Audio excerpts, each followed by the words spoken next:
All right, guys. First off, I want to introduce myself. I'm Richard Edwards, and I'm with my partner here, Roberto Duro. Um, we're just going to be taking a look at what student teaching during the COVID-19 pandemic is like. We're going to get into a few things regarding engagement, helpful resources. We're both going to talk about our experiences in the classroom so far and kind of what those have looked like. We both had similar and different experiences, so we'll definitely get into that. We're just going to go kind of through a slew of things that we think as future future physical educators, and those guys who are getting ready to start student teaching. Just some things that we think that you guys should be looking into, thinking about, and preparing yourselves for. So I'm going to go ahead and get us started here. Like I said, my name is Richard Edwards. I'm a student teacher from Northwest Missouri State University. I've been the president of the Northwest Future Physical Educators Club. Been a MOSHAPE member ever since I got there in 2018. I've enjoyed every session I've been to. I've been to the conferences each year. Got the pleasure of going to the Shape America convention down in Tampa 2 years ago. We had a big group plan to go to Salt Lake City this past year. Obviously, that didn't happen. But those have been wonderful experience. You have my Twitter there, probably _Richard. I tend to share helpful things that I see. It's just another way, a good resource of connecting and getting involved in that way. So I'll give it to Roberto here. Well, hello everybody, and thank you very much for being in this session. Also, thank you for all the MOSHAPE members that gave us the opportunity to present today. We're going to be, as Richard said, basically sharing our experience, the resources, strategies that we have been using during these last few months. We're going to try to answer to your questions that we have been gathering during the last few weeks. So I'm from Madrid, Spain. I'm a student teacher at William Woods University. I came to America 4 years ago, and so far it's been a wonderful experience. But of course, COVID hit up during this last year and made things a little bit difficult. But this is one of the challenges that as educators we're going to find on our way. So we have to adapt to the situation and look forward, because education doesn't stop and the kids still need to learn, still need to grow, still need to develop. I'm a MOSHAPE member, and I'm also a Kappa Delta Pi member as an International Honor Society in Education. And I also have here my Twitter at Roberto Duro EDU. All right, so I'll talk a little bit about my experience, obviously so far. So we're only, 6, 7, 8 weeks into it this year. So I'm student teaching at the West Platte Public School District that's in Weston, Missouri. So just north of the airport here in Kansas City. Very, very small town, very small school. We have about maybe 600 total kids, maybe in the entire district. Our entire district is one building. So that's something that's new to me as well. It's kind of nice in terms of, doing a K-12 student teach is, when I'm done with the high school and go to the elementary, it's just down the hallway. So that's been super nice, but also it's a lot easier once an exposure gets in or something like that. It's going to spread from elementary all the way up to the high school level. So I'll kind of get into their mask policy. We have to wear masks. Those are mandatory all day throughout the day. For physical education, it's a little different. They've told us, they're fine when they're exerting energy or anything like that, they're allowed to take them off. And so that's what we've been doing. I spent my first 6 weeks doing just mostly a weights class, weightlifting, body conditioning, and that's what we've been doing. Now I'm doing more high school PE and a little bit of middle school PE as well, and we're sticking with the same thing. Kind of following off of that is school policies. Obviously, there's a lot more that goes into it, a little bit more now in terms of policies, other than your regular policies that you would have to follow anyways. But now you've got a lot of COVID guidelines and things of that nature. So while masks aren't necessarily required for physical education, obviously it's we need to sanitize things that we use. That goes not just for, PE equipment, but everything throughout the building. Things like door handles that are used a lot need to be sanitized, basketballs, all that stuff. And then also coming out that is kind of the expectations of those that are learning at home. So I didn't mention we're doing kind of a hybrid style. There are about 30 total students that have decided that they're going to stay home during this. And of course, I have a few of those in my class. So kind of the expectations that the school has of us as their teachers, and then kind of our expectations of what we want from them. Obviously, and we'll kind of get into more of how to teach, PE virtually and online and on those formats. But it's just, obviously, ideally it's the same as if they were in the classroom. Obviously, it's not for physical education because there's a lot of things that we can't necessarily convey and get across. And there's a lot that they miss out when they're not in school and they're at home. Our quarantine kind of procedure, we do the contact tracing and everything like that. If students are face-to-face and all of a sudden they have to quarantine for 2 weeks or whatever their time is, the expectation is that they are now just an online student for those few weeks, and they'll still have, it's not a 2-week vacation. They go home and they still learn virtually. So for most of their classes, they're able to Zoom in during their class time. For me, it's a little different. They'll have to send workouts, kind of what I've been doing. I have the body conditioning kids online, and what I do is I send them workouts that they are to do during the week. I send out a video each week of demonstrations. Also asking, if you have questions, let me know. I have them keep an activity log. That is how I'm trying to get some assessment done for them that they'll turn in, and I will go through and look and see how they've been doing. As well as this next week, we're going to be getting into some more research. I'm going to have them do some research over yoga, the benefits and the different types and things like that, just so that it's a form of exercise that they can do at home that does not require any other materials or resources that they can do. And I want to hear, I want them to really look in depth about it and learn more about it as well. For what ifs, this is a big what if situation that we're in. What if all of my kids get sent home, one day, and I don't have any students in school? How do I teach my entire, 6 classes that I have all online? What happens if I get quarantined and I have to stay home and I have to teach these kids that are now in class, which we'll get into later. I'm sure a lot of you have heard the 5 Ps. Proper preparation prevents poor performance. Usually we talk about that. It's a big thing in lesson planning. You make your lesson plans and you want to have everything down to a T so that everything runs smoothly. Well, now it's more than just lesson plans. You have your in-class lesson plans. You'll have your plans in case everything gets shut down for 2 weeks, or if you have a bunch of kids get sent home. And I will say, I haven't mentioned, but basically what's been nice about this experience is during the week of meetings leading up to the start of school is we had to essentially come up with an entire 2 weeks worth of how we were going to do an online program for each class.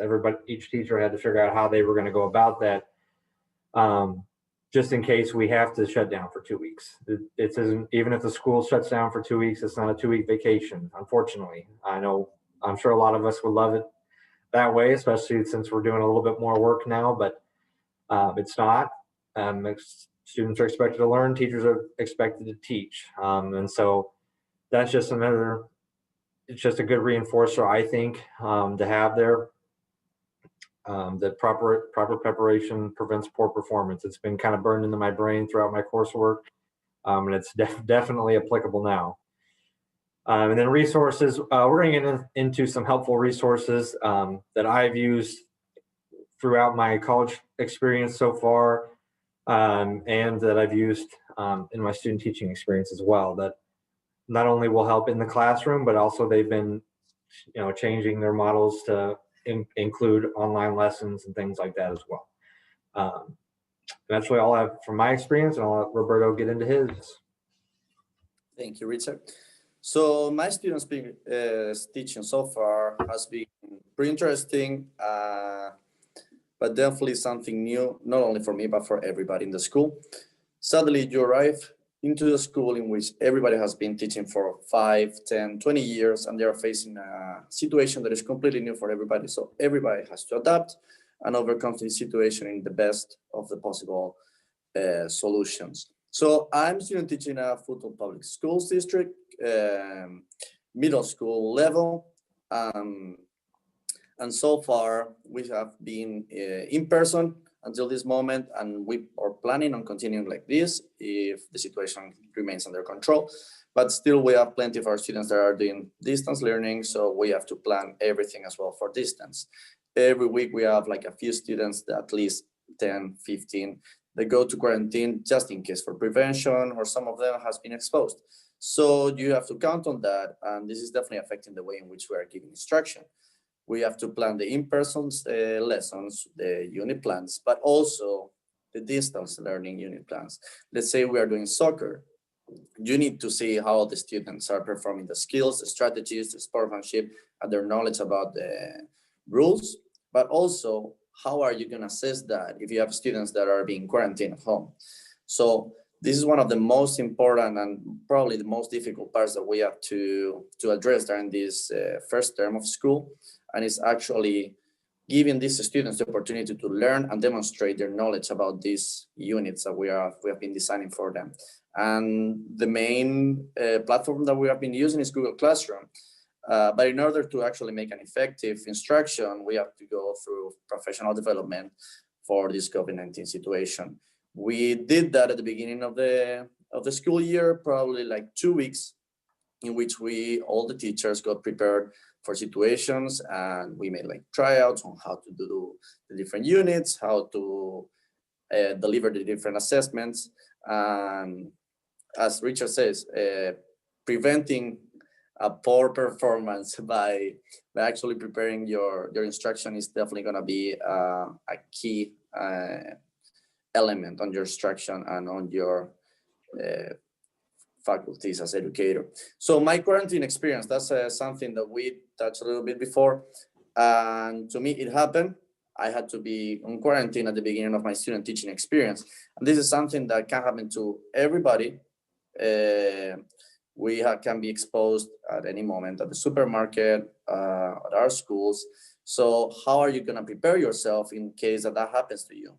On my personal experience, I had to deliver all the distance learning activities and assessments while I was quarantined, and my cooperative teacher was delivering the in-person lessons and units. So this is something that I was not prepared to before, because I didn't expect that I was going to be quarantined. But this is something that you have to start to think about if you're going to start your student teaching in the future. And we know that this session is being viewed not only by future professionals, but also for cooperative teachers, also administrators. So this is something that we want to let the future student teachers know, that this situation might happen to you. So what are you going to do to be prepared if that comes?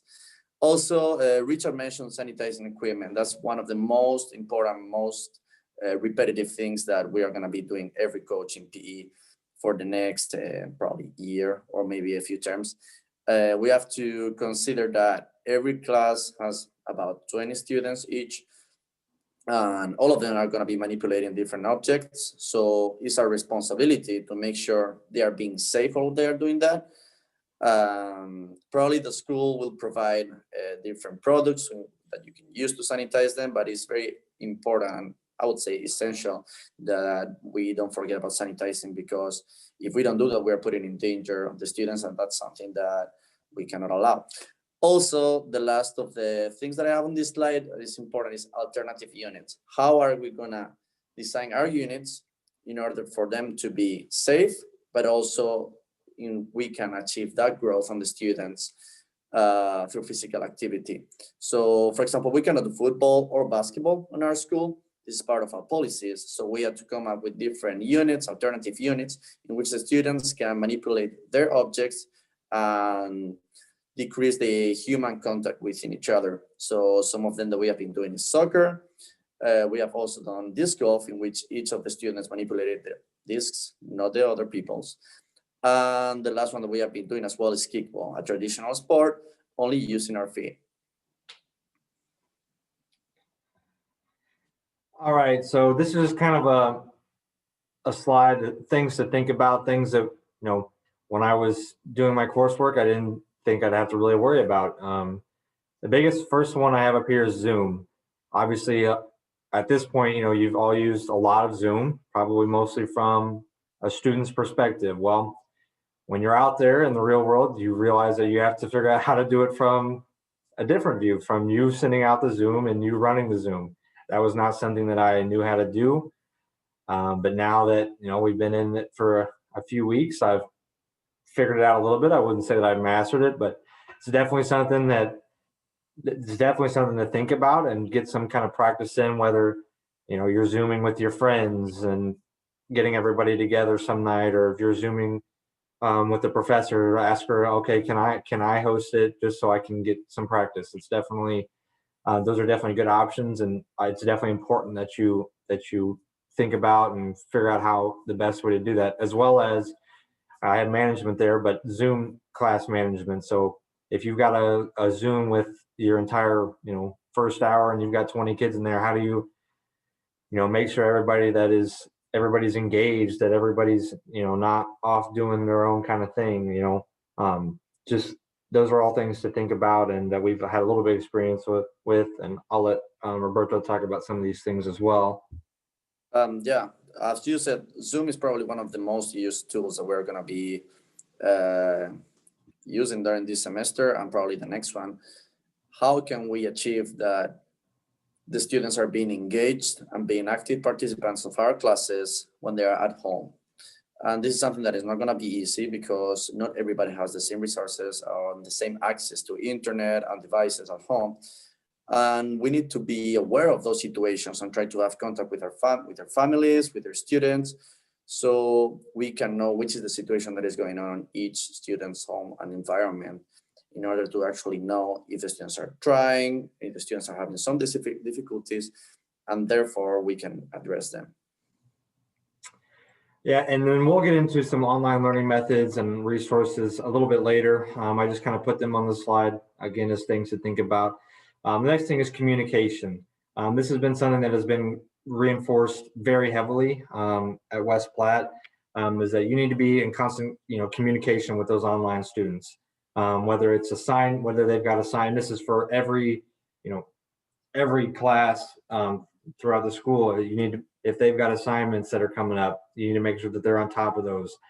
You also need to make sure that their parents are on top of those.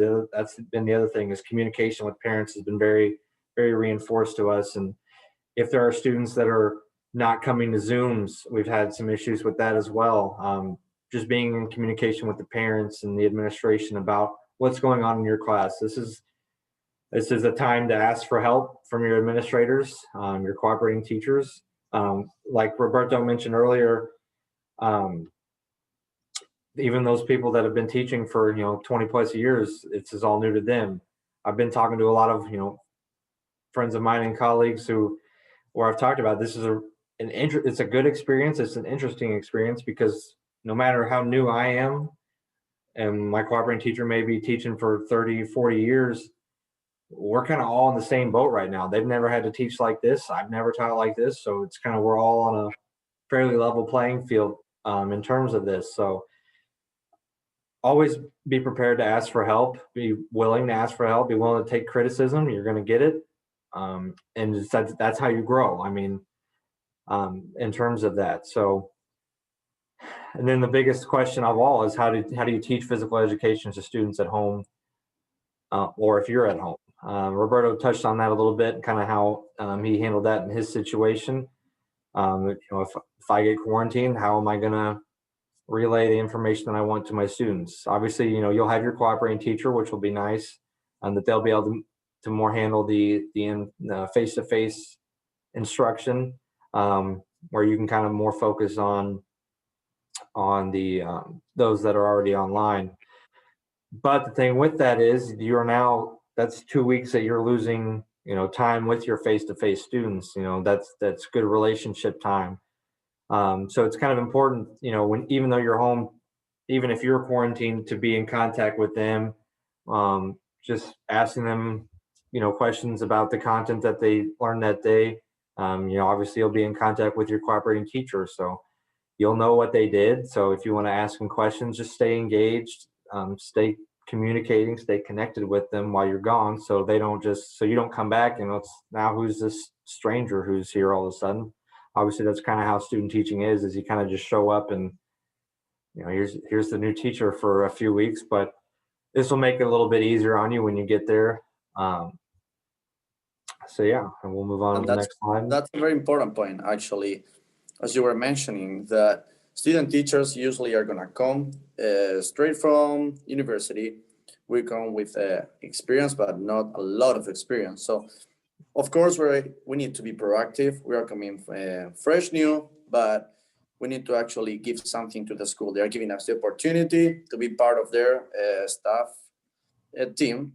So we actually have to come and be proactive and be ready to adapt and overcome any situation. But also, we can give from our perspective to the administrators by this session, how do we feel and how do we face the situations?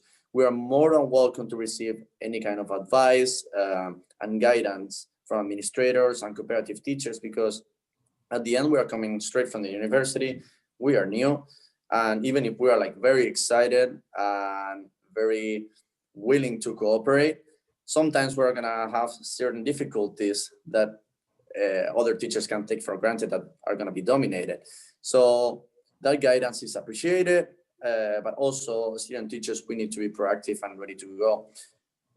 Also to add on what you said about bonding with the students, that's one of the most important parts of instruction. The students are not gonna actually believe on what you're saying and actually learn it if they don't know you, if you're a stranger for them. So therefore you need to build those social relationships with them, even if you are quarantined, as happened to me. If you are grading certain tasks, certain assignments from the student, don't just give them a number, don't just give them a percentage, give them a feedback, value them.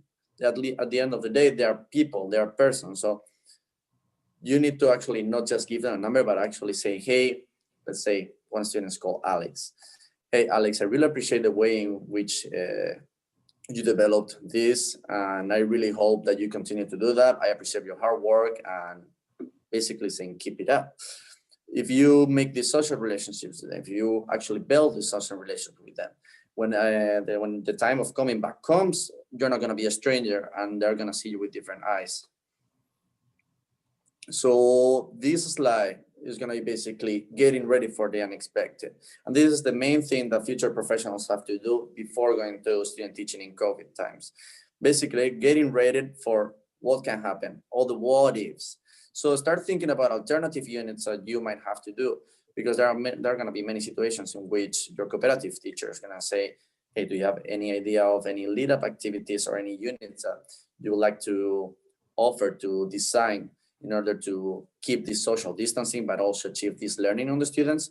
And of course, if you have been preparing during this winter break or during the summer, you're going to find yourself in a situation in which you can give and offer your cooperating teachers a lot of helpful resources that they're going to really appreciate, because our cooperating teachers are dealing not only with our situation, but also with emailing with parents, designing their lesson plans, unit plans, and getting adapted to this new environment. So basically being proactive and thinking about alternative units. Also, professional development opportunities online. If you go to Twitter or just look up professional development in PE, you're going to find an endless amount of resources in which you can actually grow as a future professional. And most of them are free. And even if you have to pay for it, go for it. You're investing on yourself. You're becoming a better educator thanks to that. So this is the time in which you're going to find yourself investing on you and becoming a bigger asset that you can give to your cooperating teachers. Also, one thing that I found very useful is Twitter. basically to see what are other teachers doing around the world. I follow many other PE teachers in, let's say, Malaysia, let's say England, Dubai, that they are facing the same situation as us, but they are addressing it in different ways. So having their input and looking about what they're doing can be very helpful for us in order to be creative and in order to actually achieve that learning that we're looking for on the students. For example, in this slide, I have the fitness alphabet, that this is an idea that I came up with another PE teacher in Spain. I saw the way they were doing, in which you can assign one workout, one exercise to each letter of the alphabet. And then you can create letters, you can create a message that you can send to other classmates by performing in a video that workout. It's a very simple activity, but it can be creative and it's something new for the students, and it's something that your cooperative teachers are gonna really, really, really be thankful for. And at the end of the day, we have like one main goal in this situation, is maintaining the physical and mental wellness of the students through physical education. At the minute, sports are having like a lot of restrictions, and most of the sports as well are being canceled. In my middle school, most of the sports are still going on, but with a lot of restrictions. That means that the students are not having the same amount of possibilities to actually exercise and socialize with other people through physical activity.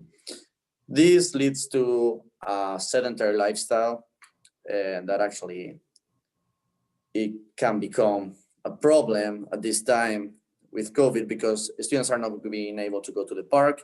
They are not being able to go to the YMCA the same way that they were doing before. So how can we, through physical activity, as the PE educators, give that option of socializing, of keep growing through physical activity and actually being healthy on mind and body, by offering all these alternative units, alternative activities. Basically, we want the students to build those social relationships within each other. We want the students also to build those interpersonal skills that are very needed at this time. Middle school, elementary school, high school, all of them, all these three levels are essential in the way in which the students are going to be able to communicate with each other, socialize, and this is a very important phase of their life. So we have a huge responsibility, the PE educators, in order to give them that option to go physical growth, physically and mentally.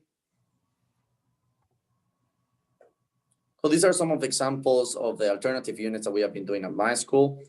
For the first of them is kickball, second of them is disc golf, and the third of them is soccer. If we pay attention to the different games that we have been doing, there's a different area of physical activity that we have on each of them. Kickball is a very traditional game. Almost every kid has played before, at least at the middle school level. So we are giving them the opportunity of playing a game that they already know, in which they can start socializing and having fun through physical activity. All being safe by using the feet and trying to minimize the body contact and the human contact. The second one is a disc golf. The disc golf game basically is a lifetime activity. We're exposing the students to different activities in which they can do through the rest of their lives, being safe by using their discs by themselves. And also we are showing them a part of the community, that is the parks that they can go to play disc golf outside the school. And the third of them is soccer. It's a team sport only using our feet. So if we pay attention to this, we have three different areas of physical activity, three different types of sports in which the students are going to find themselves in situations in which they may have not experienced before. Most of the students haven't played disc golf before. Some of them have played soccer, and most of them have played kickball. So they're going to find themselves in situations that they're going to feel more comfortable, or they're going to experience new feelings that they didn't feel before. So we want to actually have these students getting out of their comfort zone and experiencing new activities that can actually create an impact on their lives.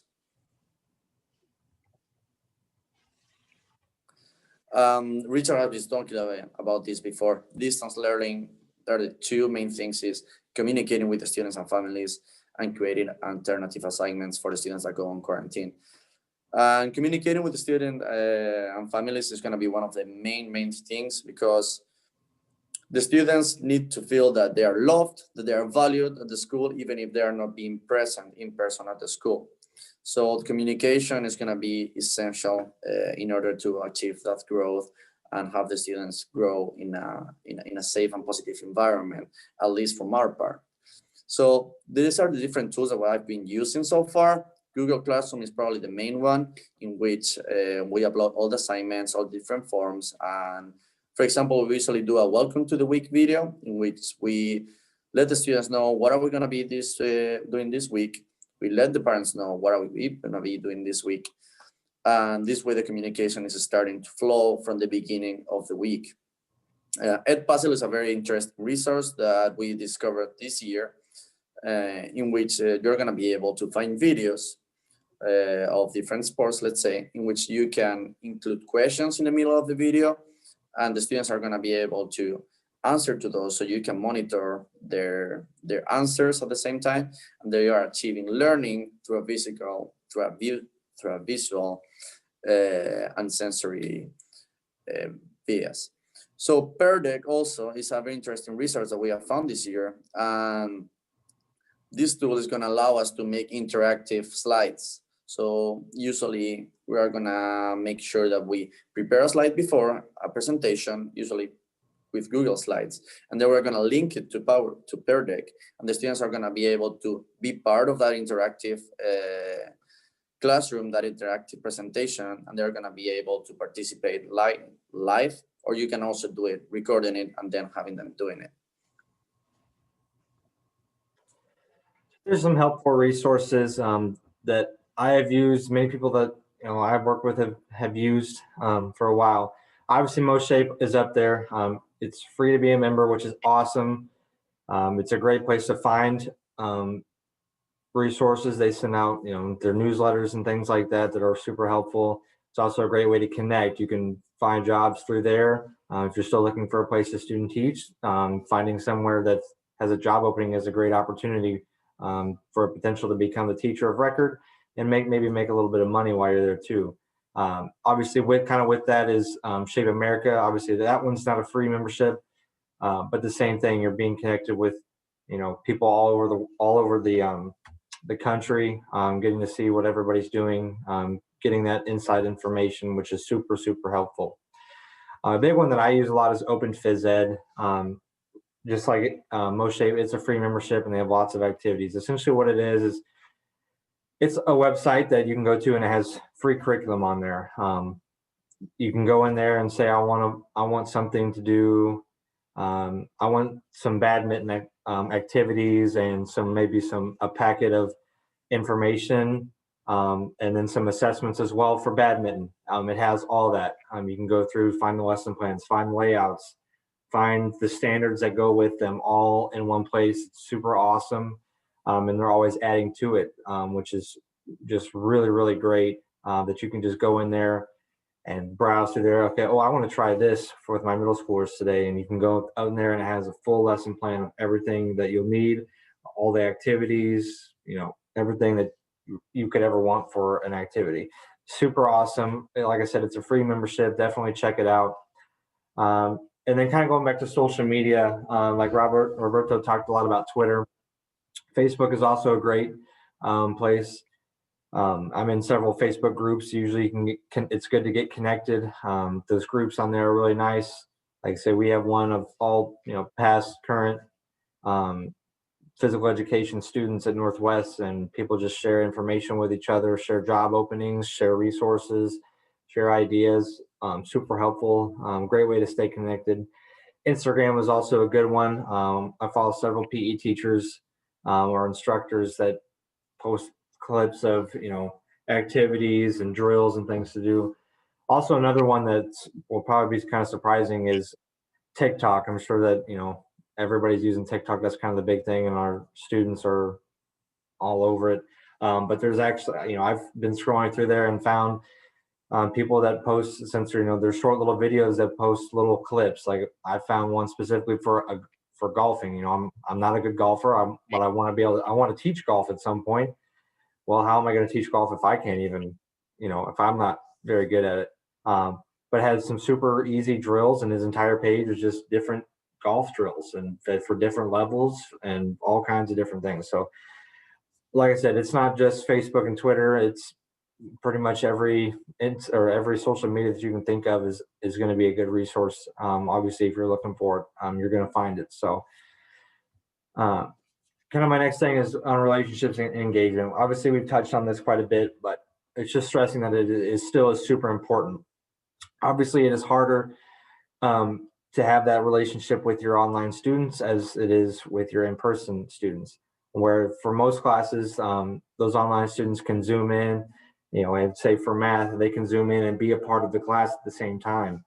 Obviously for physical education, that's just not the case. As much as I'd love to have my students zoom in while we're doing a lesson, I can't really, focus on them when I've got, 20 kids running around trying to keep them controlled, like herding cats, and try to be on the Zoom as well. And my kind of thought on that is, well, who wants to, be stuck at home, zoom in and see all their friends, having fun running around. So it is important to make time, whether it's once a week or if you can manage every day, getting either meeting with via Zoom or sending them a video, just talking to them, or if you have instruction that you want to say, maybe don't send it an email, maybe just send a quick video talking to them. That gives them a little bit more, it gives them a better relationship with you because they get to see your face. And it's more than just words on a screen for them. And like that, then all that goes along with how do you build relations with your online students. It is difficult, but it's definitely just as important. And then kind of going next to the engagement in the class, how do you make sure that your online kids are engaged? And that's another thing that's very difficult. My biggest issue is trying to figure out how I'm going to effectively assess my online students. Now, my online students, their class is body conditioning. So what I'm having them do, what I'm assessing them on is mostly paper, book work kind of stuff. I have them doing workouts because I think it's very, very important that they get some exercise while they're at home. Because you obviously don't want, your kids just sitting around at home. And for, elementary and middle school level kids that are at home, this is a very, very crucial time for them, because if they take even a year off, their development's going to be stunted a year, and they're going to be behind when they come back, which is kind of what worries me the most. So for that, obviously I want them to stay active, and I send them workouts every day or every week that they can do every day. I tell them, you don't have to, I don't expect you to do them during our class time. You can, as long as, you get them done, and send me your activity log with your times and what you did. And then as well as the book work, looking up, different exercises, learning about things on your own. And I'm sending out resources as well that they can use that are going to be helpful. And they're the same ways I've learned certain things I think will be helpful for them as well. Roberto, do you have anything to add onto this one? I just totally agree with you. The only thing that I would like to say on this is basically make the students feel valued and make as human as possible this online communication. All right, so these are just some questions. We had reached out, to our peers that are getting ready to student teach, and asked them just to kind of send us some questions, or if you have questions, what would they be? I'll let Roberto kind of take the front part of this.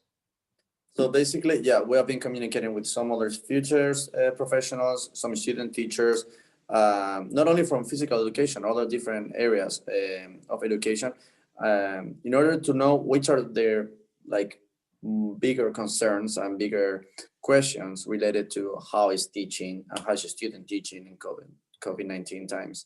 So basically, the first of them, and probably the most popular one, is what about hands-on learning? What is going to happen with hands-on learning? When we are in university, everybody is talking about hands-on learning. We need to have the students manipulating and doing things and actually experiencing in order to have a long-lasting knowledge and a long-lasting learning.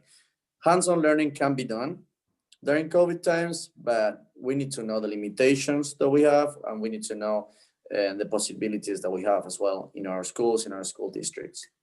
So in our case, for example, there are plenty of objects and plenty of elements that we cannot touch, that we cannot use because of the products that we are using to sanitize them doesn't work with those. For example, leather doesn't work with those sanitizing products we are using. And so, for example, we are not using leather gloves to play softball. That's such an example, for example.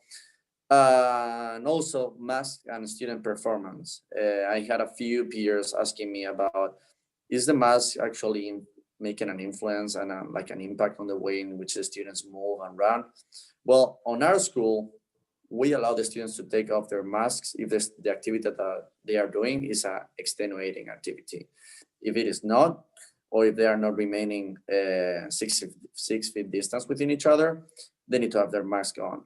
And something that actually surprised me a lot is that the students are following those directions very, very well. We don't need to be the whole class period saying, please put your mask up. I need you to have your mask on. The students are following directions pretty good. They got used to it. And I think big part of it is that at home, they're doing it as well. When they meet their friends, they're doing it as well. And basically being consistent with our expectations is such a big, big part in order to maintain this. Also, I had a few peers asking me about the materials that the school supplies for the teachers in order to sanitize the equipment and these kind of things. Basically, we have like a big bottle of spray that we can use at the end of each class period. Usually we lay all the equipment on the floor and we sanitize it both sides, sometimes even twice, before and after each class period, so to make sure that the students are being safe while practicing physical activity. Yeah, and I was going to touch on this last one. I had a lot of my peers ask me, what do you do when you transition from face-to-face to online? How does that kind of work? Well, what's been nice is that, like I said before we started the school year, when we were in our meetings and things, is we prepared ourselves. We were required to come up with a plan for 2 weeks. If we're going to go from face to face to all of a sudden we're at home for 2 weeks, we need to have a plan. So that's the biggest thing. Is obviously I can't tell you, this is what you have to do. This is what you have to teach. If everybody's quarantined, this is what you have to do. Because obviously I know I've got questions. I've still got questions of my own. Like, what am I going to do for next week, or what am I going to do this week, or what am I going to do if this happens? So you really just have to be creative when it comes to that. A little adversity never hurt anybody. That's what I've been telling my middle schoolers who've been complaining about some games lately. A little adversity never killed anyone. So, but basically, it's going to be hard. You're not going to get to do, the things that you probably really wanted to do in the class.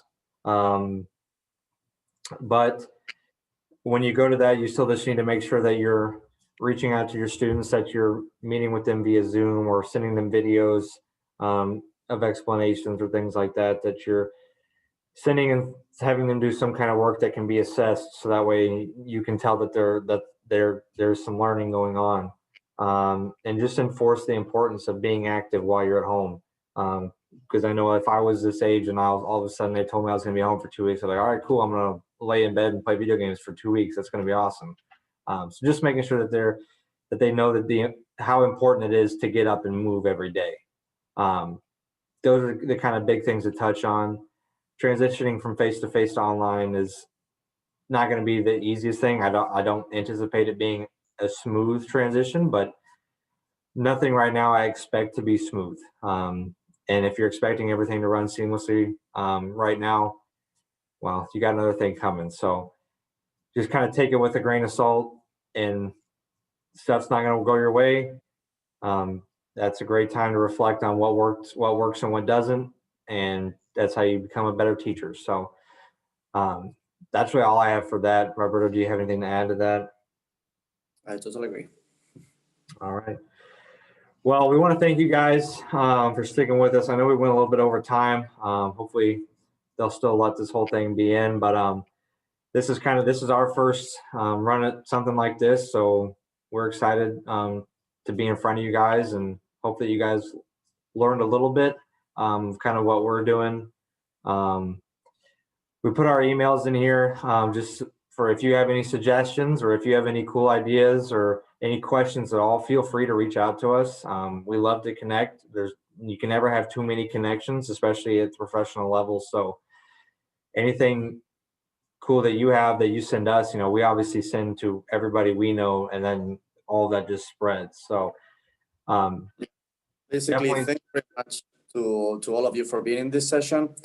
At the end of the day, this is not a session in which we are going to have all the answers. We are just trying to give our perspective from student teachers and trying to help future professionals, and also giving our perspective to the administrators to become a better society and actually become better educators. So as Richard said, feel free to ask any doubts or send any resources to our emails. We're going to be more than glad to talk with you and actually connect with you. So that's all I have for you. Thank you very much. All right. Thank you, guys. And hopefully this time next year, we'll get to all be together down at the lake and have a grand old time. So that's really all I have. Again, like we said, reach out to us. Feel free. We'd love to hear from you guys. And best of luck to you guys in the coming weeks and months, and then headed into your student teaching. Thank you, guys. Have a good one. Thank you.